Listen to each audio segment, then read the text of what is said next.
with the Australian Open now over, we now shift towards the next phase of the calendar. This week, we will be recapping some of the tournaments for from the week after the Australian Open, and look forward towards the next phase of the season. This week was WTA Abu Dhabi 500 level tournament. We got ATP Montpellier, WTA Transylvania out there in Romania, WTA Ostrava in the Czech Republic, and then we also got some Davis Cup first round qualifiers for the men. So to start, we're going to start with the 500 level tournament in Abu Dhabi. Now, a couple matches just to mention. I want to mention that round of 16, Ostapenko losing to Bezlek in the round of 16 in straights. Another interesting one was Iyala versus Sasnovich. This was a very tightly contested match. Went to 3 sets. Went to that tiebreaker in the third, and Iyala did a very good job in that third set tiebreaker to come back and win. She was down for part of it. A good win for Iyala over Sasnovich in this one. And then someone that I was really interested to see play in this tournament was going to be Belinda Bencic. After her disappointment in the Australian Open, I was curious to see how she would respond. Also, she was the highest, in my opinion at least, she was the highest, the best chance to win this tournament, in my opinion, was Belinda Bencic. I believe she would have been the highest ranked player as well. But she was definitely the one that I was circling and really interested to see how she was going to do in this tournament. But sad to see that she withdrew from the tournament due to illness. And then as a result of that, Kartal ended up not having to face Bencic in the first, got Zarazua in the first, and ended up winning that round of 16 match for Kartal. In the quarterfinals, we had Iyala versus Alexandrova, the 2 seed of this tournament. And, Iyala wasn't able to get it done, lost in straights to Alexandrova. And then in the quarterfinals, we had Towson over Kessler. Good win for Towson. And Towson is someone that I'm really looking in this tournament she's got to be one of the favorites with her and Alexandrova. Here are the semifinals for WTA Abu Dhabi. And in all likelihood, it looks like it's going to be Towson versus Alexandrova. I would definitely expect Towson to beat Bezlik, but that Haley Baptiste Alexandrova match could definitely be interesting, especially the way that Haley Baptiste has been playing so far this year. She won a set off Coco Gauff at the Australian Open, and then had some good wins in Abu Dhabi so far. Interesting that she's a wild card in this competition. Next one, tournament I like to discuss is going to be ATP Montpellier. First match, Manarino over Ugo Humbert. This is one that was very surprising to me. I mean, we can see it was a tightly contested match. First and third sets going to a tiebreaker but Manarino getting the second, getting a break in that one, winning it 6-3. Manarino is someone that's always a difficult player to play against, and someone that I feel like would be a bad draw for Ugo Humbert, especially the way that he's been playing on the indoor hard courts, and even genuinely in general to start the 2026 season as well. Ugo Humbert, had a good run in Adelaide, losing to Thomas Mahach in the final. He looked pretty good, and this was a disappointment for him. And Manarino's still doing it. Kid's still doing it. So yeah. Then around a 32 matchup. This was a great story. The youngster Kouame making it. He was like one of the I think he was one of the 6 youngest players to in the last 20 years or something like that to qualify for an ATP tour level event, and he won the first set against Kovacevic. This was when I saw the result of the first set of this match. I was concerned for Kovacevic. This is a tournament that Kovacevic has to gain some points in. This is the 250s are where he's going to keep his ranking points and then hope to progress his ranking with some of the other bigger tournaments, maybe get a couple good wins. So this was an important match for him to win the second and the third, but good work from Kouame to win the first set and make it relatively competitive. And then how about Stan the Man? Good Australian Open, and he's not taking any rest. After the Australian Open, he's going straight to ATP Montpellier. Love to see that. Good win against Medjedovic. In this one, Medjedovic, good player. The first set was a very good set of tennis. You saw the belief in Medjedovic decreasing after really throughout that first set when Stan really gets himself into that match.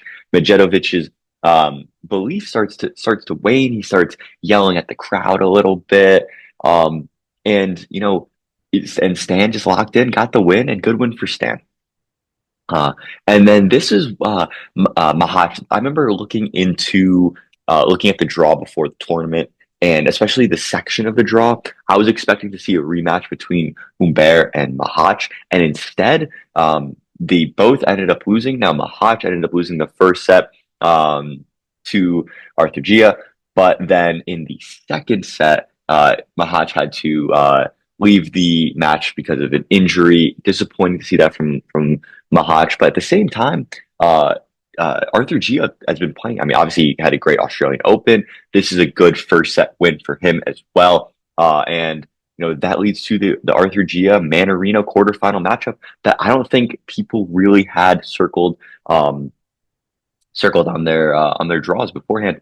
And how about this one, Luca Nardi? I was unfamiliar with the statistics between the Luca Nardi and Flavio Cobolli, two Italians. I was not familiar with their head-to-head statistics. I would have expected, at the worst case, it could be even. I also wouldn't expect him to play 3 times already, but this is the fourth time that they played against each other, and this is Luca Nardi's fourth win in the matchup.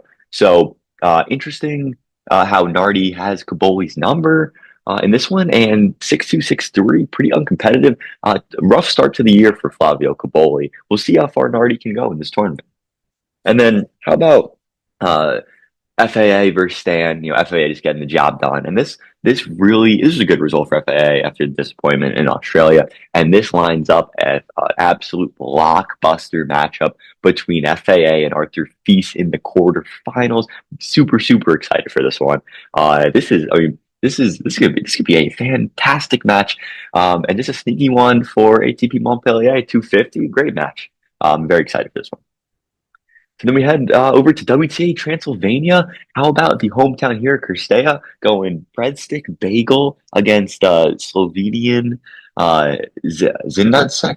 Not sure I should say that, but yeah, good win for Kirstea.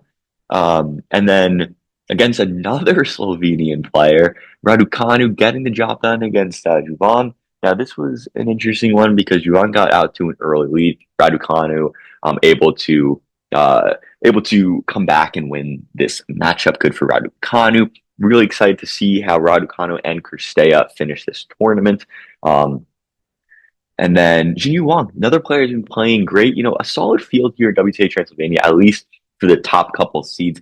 Good win for Jinyu Wang in straight. She's been impressive to start the year so far. Quarterfinal going back to Kirstea. Good win over Potapova in this one, in straight sets. Good player and good win for Kirstea at her home tournament. And then this was a little bit of a surprising one. Jinyu Wang losing to Ukrainian Olyanakova.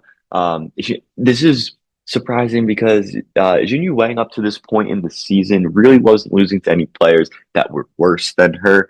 And she was having a great year, and I was kind of expecting her to continue to take the steps to continue to get good results, but nonetheless was not able to do that. Yeah. So next tournament to mention is going to be WTA Ostrava in the Czech Republic. Got to talk about our girl Bartukova after her fairy tale run at the Australian Open, let's call it. Winning 2 matches and having getting bageled in both of those matches. Defeating Belinda Bencic, one of the upsets of the tournament. Yeah, so Bartukova has another good win against the French woman Ferro. Kim Canali in the quarterfinal. The draw started to open up a little bit for her, and lost to Korpatch. Going to be a little bit disappointing for Katie. But yeah, good win for Korpatch. And then sadly, the Bartunkova run had to come to an end, and it happened in the quarterfinals to Gianna Perry in straight sets. And this leads to a semifinals with no seeds. We have two Katies battling against each other. Katie Voinets of the United States with Katie Poulter of the United Kingdom. And we got Gianna Perry and Tamara Korpach on the bottom half of the draw. Those are going to be the semifinals. And obviously, the winners are going to play each other in the finals. And yeah, this is going to be a big opportunity, big ranking points opportunity for the winner of this tournament. And another thing that I've seen that has been really in the news, been a talking point as of late, is the possibility of the Women's Singles Australian Open 2027 being a best of five. Now, this is an article written by Matthew Futerman from The Athletic. I recommend you guys check it out. And basically, what it is the is Craig Tiley, the Australian Open chief. He proposed the possibility of this happening, and I would like to point out that the idea of this would be to do it from the quarterfinals onward. So if you think about it, it would only really be 7 matches. That would be a best of five, and then the rest of the tournament would be best of seven. You would have the 4 quarterfinals, 2 semifinals, and the final, of course, added up 7 matches. I think this would be super, super interesting to see. And there is a little bit of a precedent to this, as from 1984 to 1998, the final match, so just the final of the WTA finals, was played in the best of five sets format. That led to, one example. There was a couple 5-setters. That led to an example of 1990 WTA finals versus 3 and 2 seed Sabatini and Sellis going the distance 5 sets. I think it would be really cool to see the women play best of five. I've seen some arguments against this idea, saying that it changes the game a little bit. Different players would be suited better for the best of five versus the best of three. And yes, obviously, I do agree with that. I think that's true.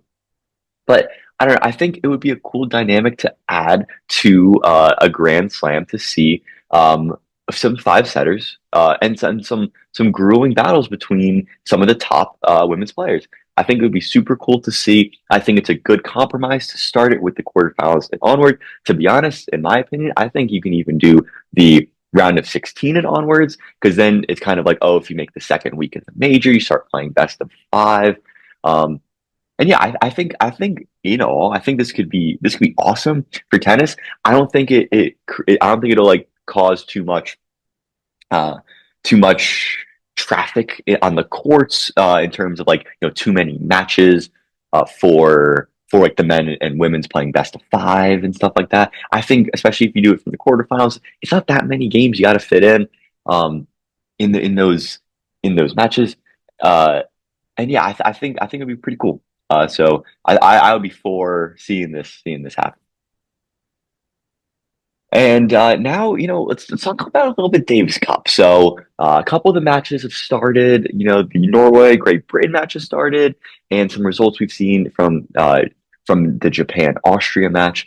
I'm just going to go through all 12 matchups, and because they also just released the specific player matchups in each of the matches for the Davis Cup ties. So I'm going to go through each of them and kind of just talk about each of the matchups. So to start, we got the Peru-Germany match. This is one, I ranked the Davis Cup matches in terms of intrigue and interest a couple of days ago. And this is one of them that I would increase in the ranking after seeing matchups.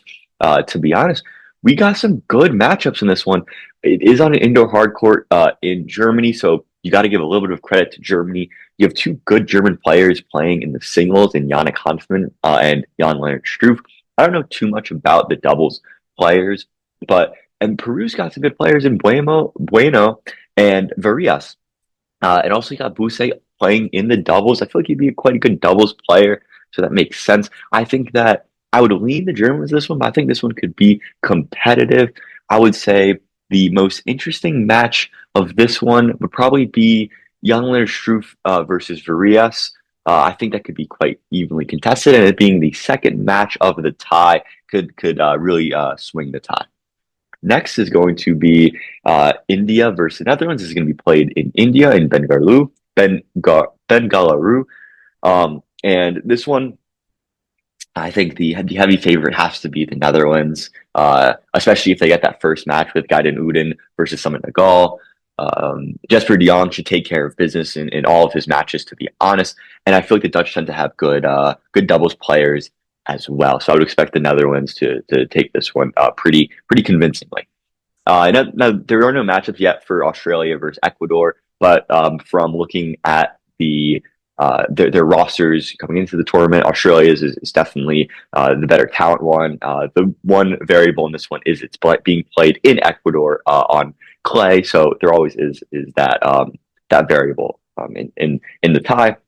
And now this is the match that if I were to re-rank them, I would definitely put this one as the most anticipated, interesting, intriguing match, and it's going to be the United States versus Hungary on the indoor clay. And we're gonna try to say this: the Multifunctionales Sportsarnak in Tatabánya, Hungary, playing indoor clay.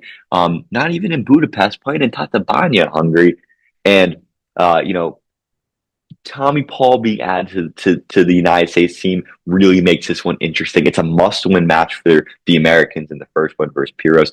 Marajan, Ethan Quinn on indoor clay is going to be so interesting, such an interesting match. And then also Marajan versus Tommy Paul. If Hungary were to spur the upset, I think they would have to win the doubles match and the two Fabian Marajan matches. If they get anything from Sombar Piros, that would be a win, but I would expect Tommy Paul and Ethan Quinn to be able to defeat Piros. It's going to come down to Marajan really in this one. I still think the United States has the advantage, but I think that this one is could be actually really close. Most influential tie in this one, in my opinion, really is that first round match, because if Piros wins that, the entire dynamic of the tie switches. And to be honest, if Piros wins the first one, I might even have the scales lean towards Hungary in this one. Now, some other matchups: France, Slovakia. This one turned out to be a relatively competitive one, or it appears to be. It predicts to be a competitive matchup. We got Alexandre Mula facing Alex Molchan. Haven't heard a lot from Alex Molchan as of late, but it will be exciting to see what he can do. And then we got Arthur Rinderknecht versus Norbert Gambos. Those are your singles players. You got Benjamin Bonzi and Herbert for France in doubles, and Lucas Klein and Miros Karo in the doubles as well. This is one that France is definitely favored in, but they have to bring at least their B game to win this. If they bring their C game, I could see Slovakia pulling off an upset. And as we go to the Czech Republic, playing on indoor hard courts in the Czech Republic, the Swedish team leaves a lot to be desired in this one. Dragos Nikolai Madaras and Ole Volin, I don't got much info on them. Czech players Lahechka and Zurchina, Zurcina, they should really take those matches. I don't really see any world where Sweden wins. This one should be Czech Republic pretty easily going through on this one. Canada, Brazil, another one I ranked a little too high in the previous ranking because the Brazil team is not too great. I was hoping João Fonseca maybe was going to be playing. Sadly, he's not. Draxel and Diallo get done. Watch out for that first match.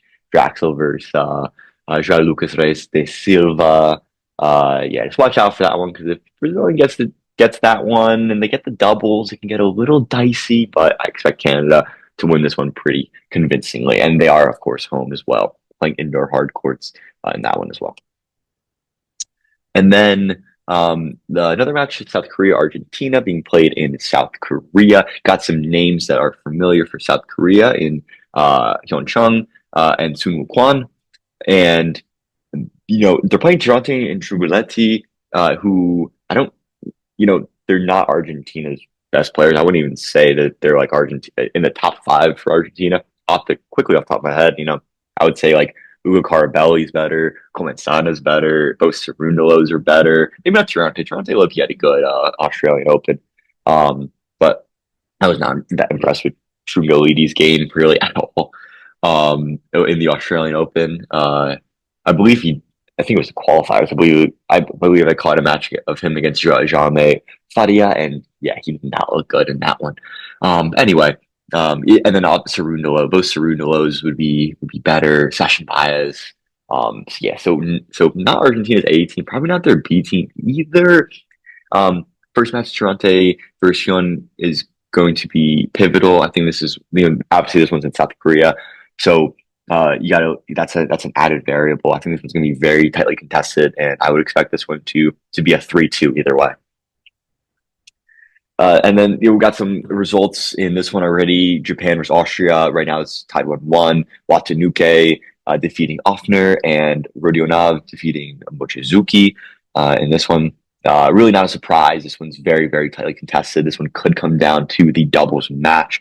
Um, yeah, so very excited for this one to see. This one could really go either way. Croatia Denmark, another one that Marin Cilic isn't playing in this one, so it really makes the Croatian team really hurts them. They still have Dino Prismic in the team. I think, to be honest, without Cilic, this match gets a lot closer. This one really could be is a toss up as well. Those Prismic matches are huge for Croatia versus solid players in Holmgren and Mola. So this one is going to be very close in my opinion. I can see it going either way. And then another. So this was a match that I was super super excited for in Norway versus Great Britain. However, with Casper Ruud not competing in the tournament, the Norwegian team leaves a lot to be desired, and especially also with Nikolai Budkov-Kjær not doing so well against Cam Norrie, not getting the win in that one. I feel like if Norway had any chance in this tie, Budkov-Kjær would have had to defeat Cam Norrie. Sadly, it's not happening. Great Britain should obviously definitely win this match, but one match that I'm excited to see is Budkov-Kjær versus Jack Draper. Jack Draper took care of Drasovic pretty easily in that first match, and I'd like to see where Jack Draper's level is, and would also like to see how Budkov-Kjær can compete with Jack Draper, see how well he does, and see how competitive he can make that match. And then the last match is going to be Chile versus Serbia, and this is actually quite an interesting one. I don't know that much about Ognjen Milic, but the Marius Vera versus Lahovic and Tabilo Lahovic could be interesting matches. And you also got Nicholas Yari playing in doubles with Alejandro Tabilo. I would definitely favor Chile in this one, especially with it being played in Chile and on the clay courts, which tend to suit the Chileans. But watch out for Lahovic. If Lahovic really brings his game, might cause some headaches. I definitely would pick Chile in this one. All right, so that's it for kind of the recap of tennis so far this week, and kind of some upcoming look aheads towards the weekend. We got some interesting semifinals and finals ahead of us, and yeah, excited to see how this weekend goes. And with some Davis Cup, there's plenty of good matches. Definitely the match that I'm most excited for is that FAA versus Arthur Fils match in ATP Montpellier. But yeah, so that's it for the preview and the recap so far of week 5 tennis.